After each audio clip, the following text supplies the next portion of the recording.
Welcome to Khyati connects. ఒక్కసారి ఈ ఫోటోని చూడండి.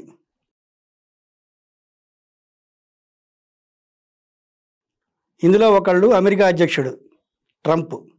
ఈ విషయం మీకు కొత్తగా చెప్పాల్సిన అవసరం లేదు. పక్కన ఉన్న వ్యక్తి సిరియా ఇంటరిమ్ గవర్నమెంట్లో ప్రెసిడెంట్గా వ్యవహరిస్తున్నారు. ఇతను పేరు కంటే కూడా వీళ్ళిద్దరూ కలవటం అనే విషయాన్ని ప్రముఖంగా మనం ఇప్పుడు చర్చించుకున్నాం.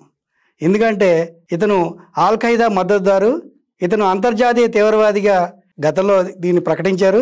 అంతేకాదు అమెరికానే ఇతని తల మీద $10 మిలియన్ పట్టుకున్న వాళ్ళకి $10 మిలియన్ అని ప్రకటించింది. అలాంటి వ్యక్తి ట్రంప్ పక్కనే, అమెరికా అధ్యక్షుడి పక్కనే కూర్చుని ఆయనతో మాట్లాడి ఆయనతో ఒప్పందాలు చేసుకున్నారు. ఇది సాధారణంగా ఎక్కడా జరిగే విషయం కాదు. కానీ ట్రంప్కి ఏదీ అవసరం లేదు. ట్రంప్ వ్యవహారం అంతా దేశాలు, ఆక్రమణలు, రాజకీయం కంటే కూడా వ్యాపారమే ప్రధానమైంది. ఏ దేశంతో అయినా సరే ఆయన ఒప్పందం కుదుర్చుకుంటారు.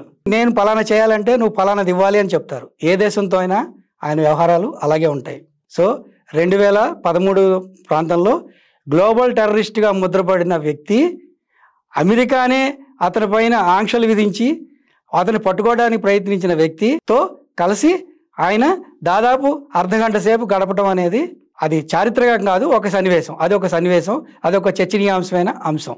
సో ట్రంప్ రెండోసారి అధికారంలోకి వచ్చిన తర్వాత మీకు తెలుసు, ప్రపంచాన్ని మొత్తాన్ని అమెరికా ఫస్ట్ అన్న నినాదంతో భారీగా టారిఫ్లు విధించారు. ఆ దేశం ఈ దేశం అని కాదు, తనకు సన్నిహితంగా ఉండే దేశాలు, అమెరికా పైన ఆధారపడుతూ అమెరికా ప్రయోజనాలు కాపాడుతున్న మెక్సికో, కెనడా లాంటి దేశాలతో పాటు ప్రపంచంలో అన్ని దేశాల మీద టారిఫ్లు విధించారు.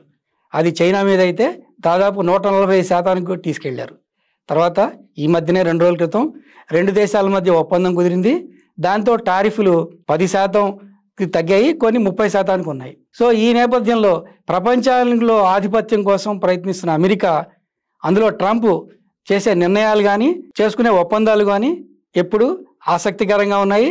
ఎప్పుడు ఏ నిర్ణయం తీసుకుంటారు అనేది ఎవరికి అంతుపట్టని విషయంగా ఉంది. సో గతంలో మాదిరిగానే ఆయన మొదటిసారి అధికారం చేపట్టినప్పుడు మొదటగా సందర్శించిన దేశం సౌదీ అరేబియా. ఇప్పుడు కూడా రెండోసారి అధికారంలోకి వచ్చిన తర్వాత ఇప్పుడు కూడా సౌదీ అరేబియాకి వెళ్ళారు. సౌదీ అరేబియాకి వెళ్ళి దాదాపు $140 మిలియన్ ఆయుధ ఒప్పందాలని కుదుర్చుకున్నారు. అలాగే సౌదీ ఒక మిత్రపక్షంగా ఉంది. సౌదీ యువనేత MBS అంటారు, ఆయన మహమ్మద్ బిన్ సల్మాన్.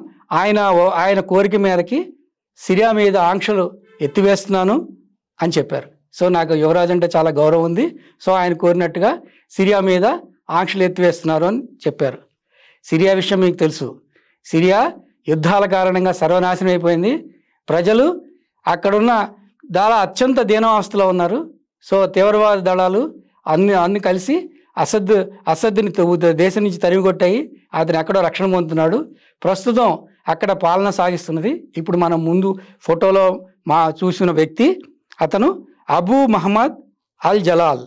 ప్రస్తుతం అతను అహ్మద్ అల్ షా అనే పేరుగా మార్చుకుని అతను ఉన్నాడు. సిరియాని ఆర్థిక సంక్షోభం నుంచి కాపాడేందుకు నున్న నిబంధనలన్నింటినీ ఎత్తివేస్తానని చెప్పారు. ఇది సౌదీ అరేబియా కోరిన మీద చేసినామని చెప్పినా కూడా ఆయన సిరియా నుంచి కూడా కొన్ని డిమాండ్లను అడిగారు. ఇజ్రాయెల్తో స్నేహంగా ఉండాలి, గతంలో మాదిరి ఉండకూడదు. అలాగే మేము చేపట్టే యుద్ధాలు అంటే ISI వాళ్ళని మేము ఎదుర్కోవడానికి అవసరమైన సహకారాన్ని మీరు అందించాలి, ఇలాంటి డిమాండ్లన్నీ అడిగారు. సో అమెరికా అధ్యక్షుడు అయితే కాదనే పరిస్థితి లేదు కాబట్టి సిరియా అధ్యక్షుడు ట్రంప్ అడిగిన వాటినన్నింటినీ ఒప్పుకున్నారు. సో సిరియాతో అమెరికా కుదుర్చుకున్న ఒప్పందం ఎలాంటి ప్రభావం చూపుతుంది, సిరియాని ఏ రకంగా అమెరికా లొంగ తీసుకుంటుంది అనేది రాబోయే రోజుల్లో మనకు అర్థమవుతుంది.